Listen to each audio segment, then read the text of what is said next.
In this video, I'm going to show you how you can track time easily in Excel. Now, I track time, and it's not so much for billing, it's just so I know how much money I'm spending or much time I'm spending on each client. So I'm just have job, start, end, and the time. Now, I'm just going to highlight this so that it stands out.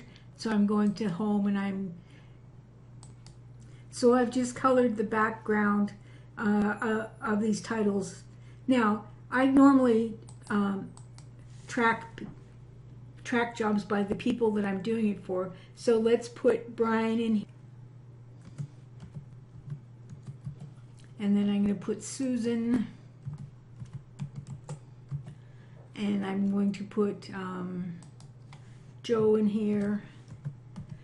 Oh, and then I'm going to have to go work on Brian's again.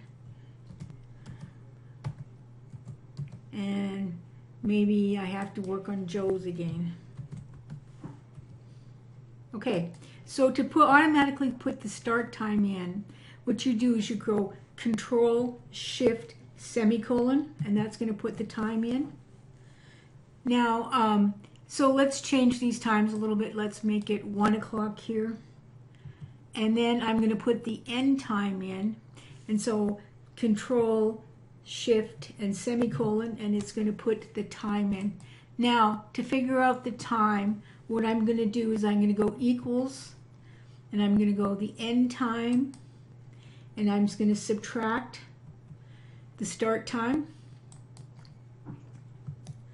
Now, that doesn't work out because it gives you a time. So what we're going to do is we're going to right click this, and we're going to select Format Cells.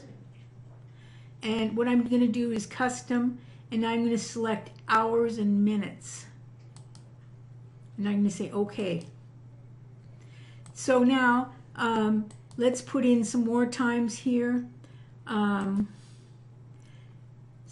again, we go Control Shift semicolon, and let's put this at 2, not 3.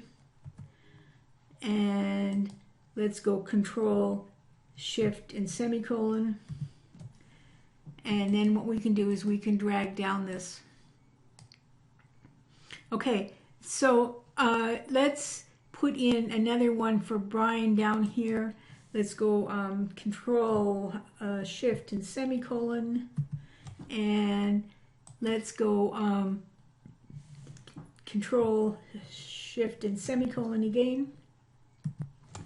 And now what I'm going to do here is I'm going to change this to 5 just so that it's 2 hours. Okay, and so what I'm going to do here is I'm going to continue to drag this down. I'll get nothing for this one for Joe, but I'm going to get 2 hours for Brian, another 2 hours for Brian. Okay, so now what we're going to do is we are going to select the unique names up here, and then we're going to make we're going to sum up all the that we've done for Brian. So we're going to use the sumif function, and so we're going to go equals, and we're going to go sumif. Okay, so now we go opening bracket, and we select the range. So what I'm going to do is I'm going to select the range all the way down in case that I had more people in here. And then I'm going to select the criteria of Brian. And then if that's correct, we're going to sum up this column here. And then we're going to close that. And once again, you get the wrong format. So you're going to go select the format that you want, go to the Home tab, get the Format Painter, and then you're going to put that over. So there you get the hours. Now, let's go look at this formula for a second. Because we want to drag it down, let's put F4 in here to absolutely reference that. So we're going to go F4 for there, F4 for here. This is always going to change, and let's go F4 for these two. So we're absolutely referencing all of these, and F4 for that one. Okay, perfect. Oops. Okay, so now we can press enter, and it won't change anything. But now if we go down here, it will do the totals for everybody. Now, as you can see, we have Brian's being added here and here. So let's put in Control Shift Enter. Let's put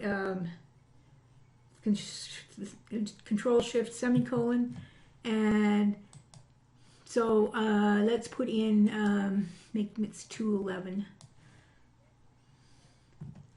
and let's go Control Shift semicolon, and there we go, and it continues to add up all the hours as you go along.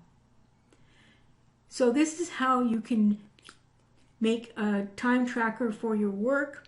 Now it's easy to make another one for next week. All you do is you right click on this and you go move or copy, and you go create a copy, you go OK.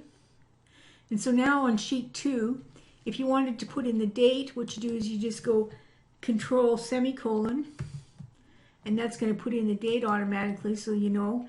And so now if you're working for the same people, what you do is you just delete these, and then you can put in your start and end times, and you have for the next day the times that you spent on each of these jobs. I will of course include the formulas that I have in here in the description of my video. Please subscribe.